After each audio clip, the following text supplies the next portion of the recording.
Satu hari satu malam saya beristighfar, air mata saya bercucuran, tapi yang 1 kilo itu belum saya kembalikan kepada yang punyanya. Apakah dosa saya itu akan Allah ampuni? Pahit. Ini kita cerita yang pahit, Pak, cerita yang pahit. Kembalikan dulu. Kecuali bapak itu telah mengikhlas. Saya masih teringat dulu di pondok, Pak. Saya makan goreng 4, ditanya yang punya, berapa Pak? Kan 2 nyobuk saya bilang, kan? 2 lagi itu kalau tidak diizinkan bapak tuh sampai kiamat besok saya harus bertanggung. Bagaimana ibadah yang saya kerjakan?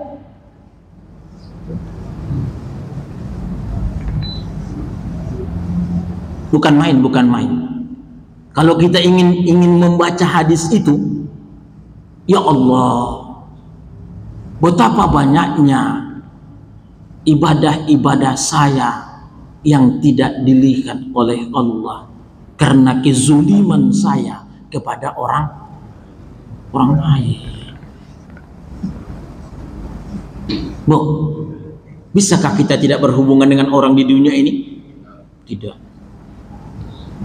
Nggak bisa kita tidak berhubungan, Pak. Hah? Wah, memang tak lapeh kalau tidak saling maaf. Itu gunanya ada saling memaafkan itu.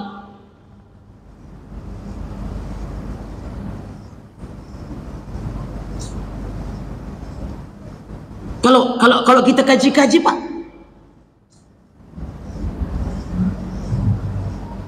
Apalagi Bapak berangkat naik haji, kezoliman Bapak belum selesai. 40 hari Bapak di sana, kata Allah, walaupun kamu sampai ke rumahku, ke Masjidil Haram ini, tapi kezoliman kamu belum kamu selesaikan dengan orang lain, ibadah kamu tidak akan saya lihat.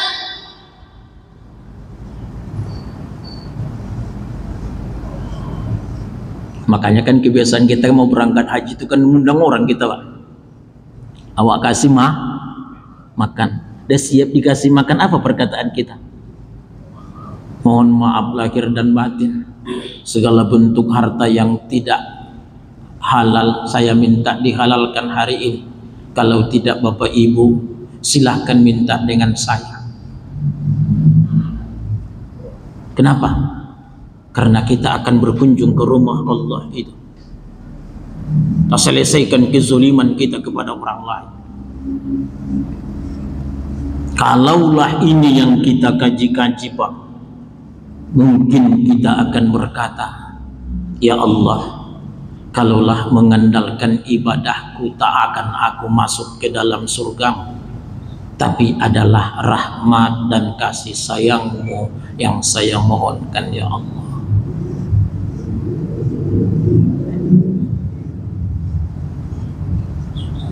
Bahkan ada hadis yang menyuruh kita, Pak, kalau kita jalan bersama dengan orang lain, sebelum kita berpisah, kita sudah saling minta maaf.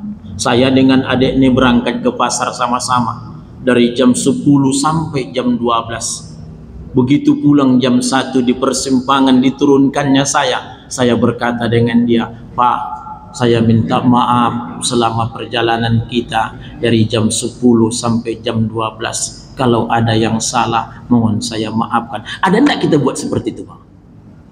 Hah? Datang kawan saya itu, apa kata, kalau saya buat seperti itu, apa kata dia? Apa kata, ada tanda-tanda enggak, kata ya. Ini meninggalkan perangai Bapak, dia katanya. Sebenarnya bukan meninggalkan perangai. Kenapa? Karena saya enggak tahu. Begitu nanti saya sampai di rumah, ada dosa saya dalam perjalanan dengan Bapak nih, mungkin saya kembali kepada Allah pada saat itu, maka dosa saya berhubungan dengan dia. Untung kalau dia makanya, Pak, kalau kita melihat jenazah, apa yang kita ucapkan? Ya Allah, segala perbuatan dosa jenazah ini saya maafkan.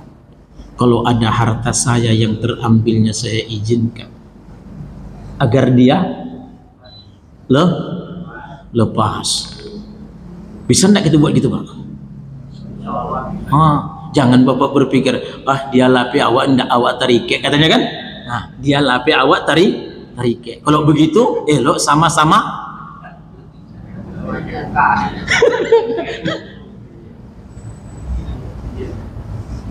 Sama dengan kita, Pak.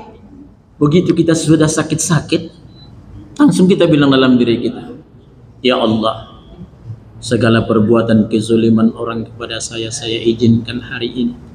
Karena kemungkinan besar, mana tahu saya tidak bisa lagi pagi besok. Tanda kita ingin melepaskan orang lain. Kalau bisa, Pak, kalau bisa. Kalau bisa. Tapi mungkin itulah yang paling susah. Itu yang paling susah. Apalagi yang menyangkut dengan utang piutang. Tak maaf, orang yang mati sakit saja berperang melawan orang musyrik itu, berlumuran darah dia, zihad dia, syahid dia, ada satu dosa yang tidak diampuni oleh Allah. Apa itu? Utang. Mati sakit dia, yang aturannya dia masuk ke dalam surga, tapi kalau ada utangnya belum diselesaikan.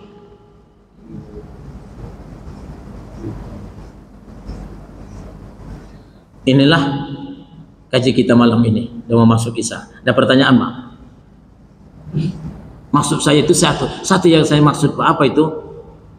Adalah mari kita berbuka hati untuk menghalalkan yang bernyangkut dengan manusia. Hanya itu. Kalau kepada Allah jangan takut, Pak. Banyak dosa Bapak kepada Allah.